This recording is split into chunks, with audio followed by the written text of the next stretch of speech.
Well, I got into community service by helping my neighborhood. We were facing a zoning issue that was going to impact our neighbors. So I stepped up and lobbied the city to help with that. And then after successfully stopping the pawn shop, my neighbors asked me to be the president of the neighborhood association. And so after doing that, I decided that I would run for city council. And that was one of the big honors of my life. But I learned very quickly that to be one of 11 is really frustrating. And if you want to set the agenda and you really want to affect change, then you have to be in the big chair. So I've known for some time that I would want to be the mayor so that I could drive Huntington forward. One of the things that I'm really excited about is they're place-based small business incubators. Most of my materials say "with Wheeler we win," and I use that for an acronym: walkable, illuminated neighborhoods.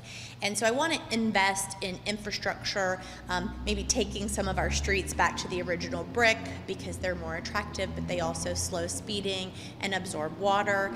Then I want to make sure that we have adequate sidewalks and improved lighting. Right now we have a lot of high pressure sodium bulbs and they kind of glow orange, but we can change those out for the more effective, efficient LEDs, and they're brighter, and we know that a brighter neighborhood is a safer neighborhood.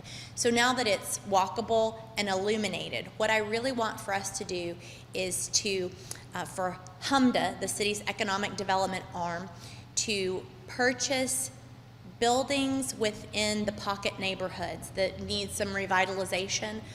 We will purchase those facilities, get grant dollars so that we can make them turnkey. We'll put out requests for proposals of would-be entrepreneurs, someone who wants to put in a corner store or a coffee shop.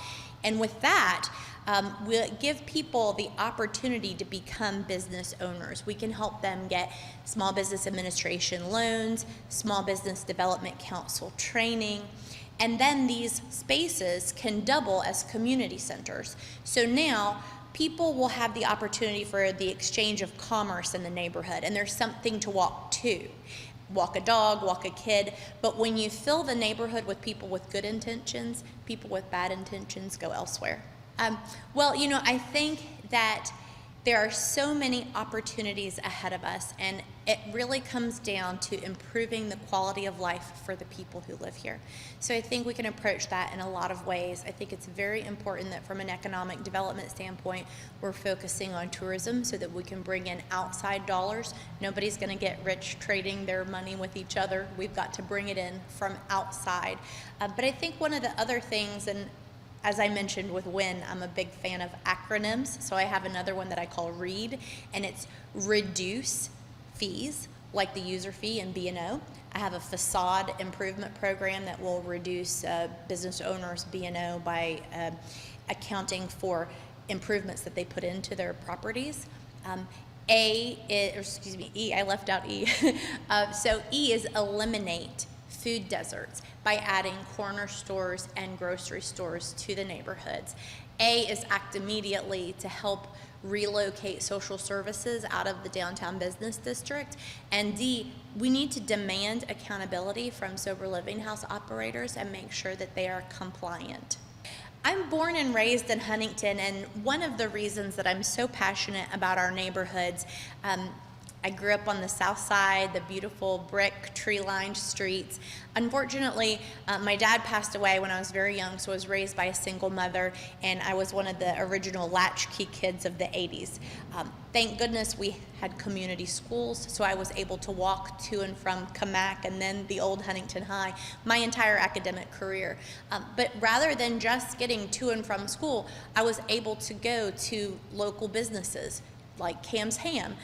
There's also another place that was on the corner of 1st Street and 9th Avenue. It was a Giovanni's. Now it's a duplex, but if you look closely on the brick facade, you can see where there used to be a picture window. It was really great to be able to have some place to go, and again, to walk the neighborhood and know the people that live in it. And so that's why I'm so passionate about our neighborhoods, and our neighborhoods that's why I'm so passionate about Huntington. I think that the path to prosperity has everything to do with strengthening our neighborhoods. I would continue to say that another thing that can help lift us up is zoning for targeted development. There's a lot that I'd like to do around the campus area, around Marshall University, where we could strategically rezone some of those areas that the highest use is to be residential, when in fact, if we could make it neighborhood commercial, that would allow for some mixed use facilities where you would have maybe a record store downtown and a couple of living units upstairs. Really give it a campus feel, more like Ohio State.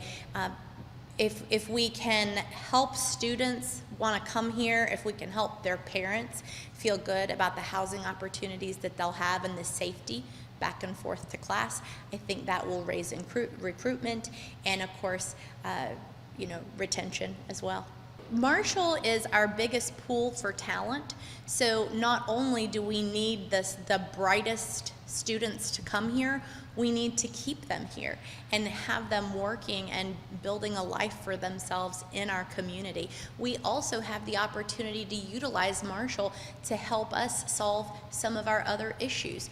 They can help with weatherization studies, with business plans for small business owners and incubators.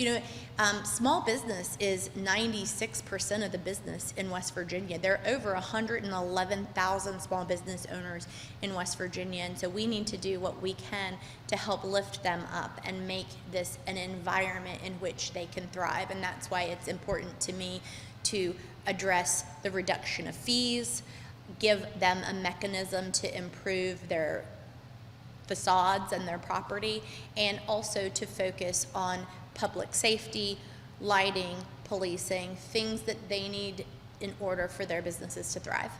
We are a destination, and Huntington is halfway between New York City and St. Louis, Missouri.